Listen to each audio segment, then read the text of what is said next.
Di tengah efisiensi anggaran, Bupati Labuan Batu Selatan Ferry Saputra Simatupang membawa uang segepok dan berjoget sambil menyawer ke penonton.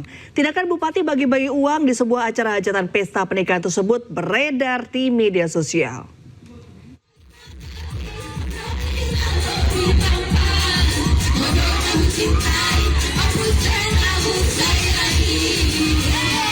Inilah rekaman video yang memperlihatkan Bupati Labuan Batu Selatan, Ferry Saputra Simatupang, berjoget sambil bagi-bagikan uang ke penonton dengan pecahan Rp50.000. Video tersebut pun beredar di media sosial yang menuai kecaman dari warganet. Lantaran diketahui pemerintah pusat maupun daerah sedang melakukan efisiensi anggaran.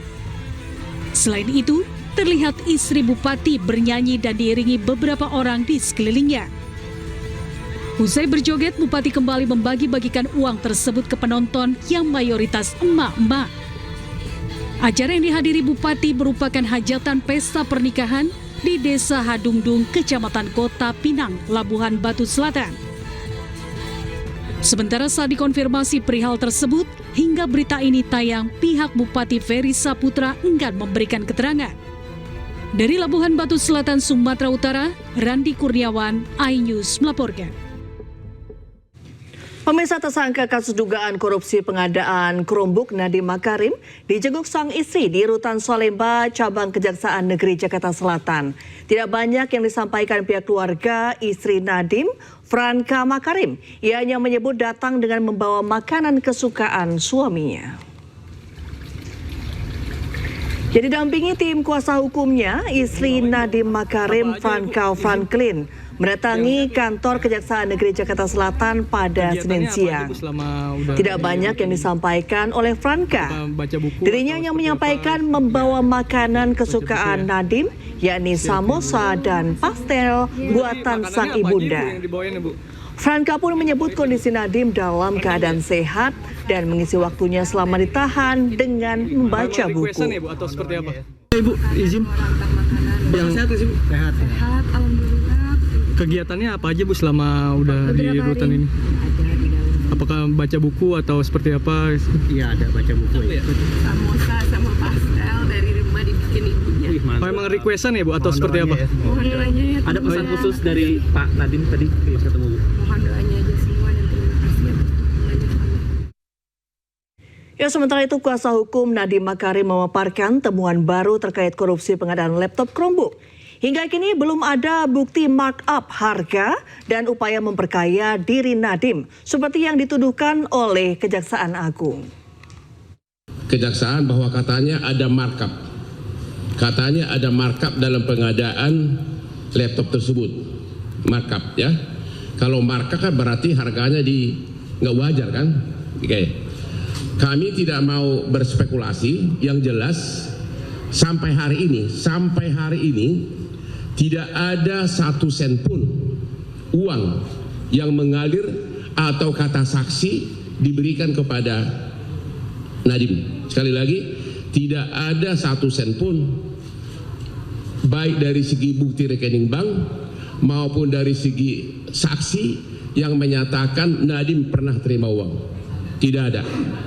Jadi persis sama dengan kasus Tom Lembong.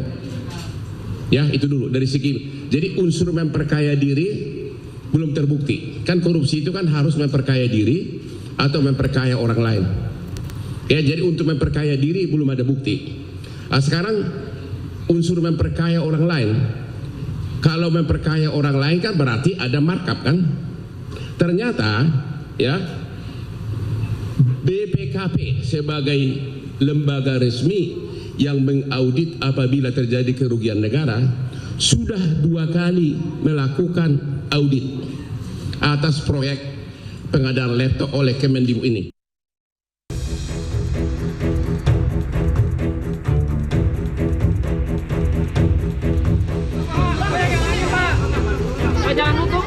Kejaksaan Agung menetapkan Nadiem Makarim sebagai tersangka dugaan korupsi pengadaan laptop berbasis Chromebook. Ia menjalani pemeriksaan selama 9 jam sebelum dijadikan tersangka pada 4 September lalu. Usai ditetapkan sebagai tersangka, Nadiem menegaskan dirinya bekerja atas dasar integritas dan kejujuran. Allah akan mengetahui kebenaran.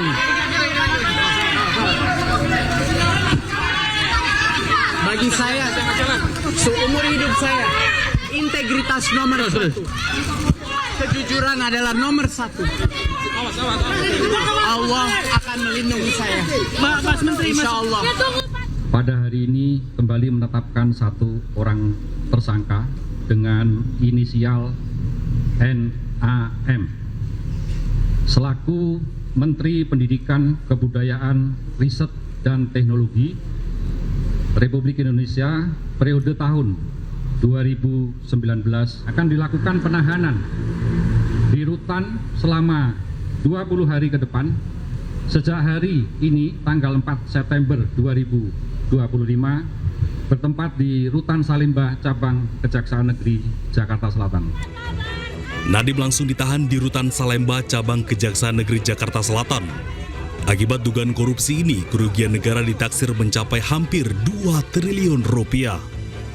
Dari Jakarta, Tim Liputan iNews melaporkan. Ya, kita ke informasi selanjutnya, pemirsa.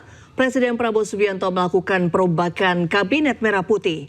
Hari ini Presiden melantik menteri baru, namun Menko Polkam dan Menpora baru belum diumumkan. Demi Allah, saya bersumpah. Demi Allah, saya bersumpah. Presiden Prabowo Subianto melantik menteri baru di Kabinet Merah Putih.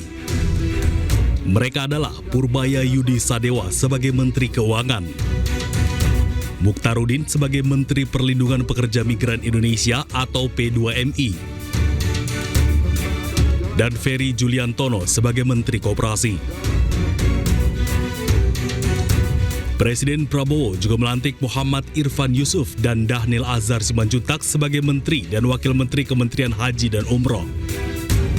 Namun Presiden belum melantik Menko Polkam dan Menteri Pemuda dan Olahraga.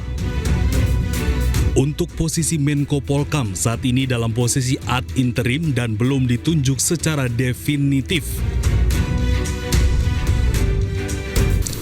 Belum menunjuk secara definitif siapa yang akan beliau tugaskan menjadi Menko Polkam, sehingga untuk sementara waktu beliau akan menunjuk ad interim untuk menjabat sebagai Menko Polkam. Siapa Mas? Tunggu nanti diumumkan. Menhan, Mas. Tunggu dulu, intinya kalau sebelum ditandatangani kan kita nggak berani menyampaikan itu. Yang kedua, berkenaan dengan Menteri Pemuda dan Olahraga, jadi pengganti Menteri Pemuda dan Olahraga kebetulan posisi sedang di luar kota sehingga tidak bisa mengikuti pelantikan pada sore hari ini. Akan dijadwalkan kembali di prosesi pelantikan yang berikutnya gitu. Lebih lanjut, Mensesnek Prasetyo Hadi menjelaskan perombakan Merah Putih dilakukan berdasarkan berbagai masukan dan evaluasi. Tim Liputan iNews melaporkan. Ya, usai dilantik Menteri Keuangan Purbaya Yudi Sadewa langsung bertemu Presiden Prabowo Subianto. Prabowo pun meminta Menteri Keuangan menciptakan pertumbuhan ekonomi dengan cepat. Ya, Menteri Keuangan Purbaya Yudi Sadewa mengatakan Presiden Prabowo meminta agar fokus dalam pertumbuhan ekonomi. Ia juga menjelaskan baru akan bertemu dengan Menteri Keuangan setelah dilantik Presiden Prabowo. Sementara terkait respon pasar usai dirinya dilantik, Menko Purbaya menyebut akan diperbaiki. Terhormat Presiden Republik Indonesia. Ini IHSG anjlok Pak setelah Rupiah juga Pak melemah. Dari sebelumnya ada gejala perlambatan memang, tapi belum ditangani dengan cepat. Nah sekarang dipesannya disuruh diperbaiki dengan cepat. Indikatornya apa itu Pak? Indikatornya pertumbuhan ekonomi. Ya. Pak Arahan ada komunikasi dengan Bu Menkyu nggak Pak? Ya? Sudah ada komunikasi Belum. Habis ini saya mau ke Kementerian Keuangan melihat di sana seperti apa. Ini juga kaget, ini kan kagetan juga. Tadi saya dikasih baru mungkin jam 12:30. Kalau dengan Saya pikir saya ditipu.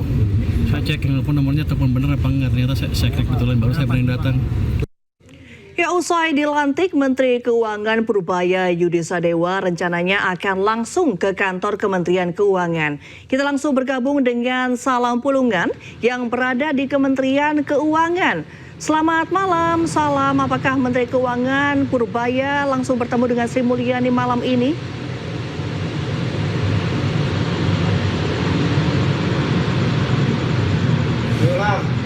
Ya, Reni dan juga pemirsa, dapat kami informasikan bahwa untuk program kerja nantinya dari Purbaya Yudi Sadewa selaku Menteri Keuangan baru nantinya akan tetap melanjutkan berbagai program kerja yang sebelumnya ini sudah dijalankan oleh mantan Menteri Keuangan Sri Mulyani. Namun nantinya dalam pelaksanaan untuk program kerja dari Purbaya sendiri nantinya akan mengkaji lebih lanjut berbagai program kerja agar nantinya ini bisa simetris dan juga bisa arah untuk dari arahan dari Presiden Prabowo Subianto sendiri. Dan dapat kami informasikan juga tadi bahwa Redi kurang lebih pada pukul 5 sore hari tadi dari Menteri Keuangan baru Purbaya Yudi Sadewa tadi juga sudah menyambangi kantor Kementerian Keuangan yang nantinya akan menjadi kantornya untuk bekerja selama 4 tahun ke depan. Dan tadi dalam konferensi persnya di Kementerian Keuangan juga menyebut bahwa untuk keuangan negara sendiri ini bukan hal baru bagi dirinya, terlebih dengan berbagai macam rekam jejak yang sudah dijalaninya selama bertahun-tahun.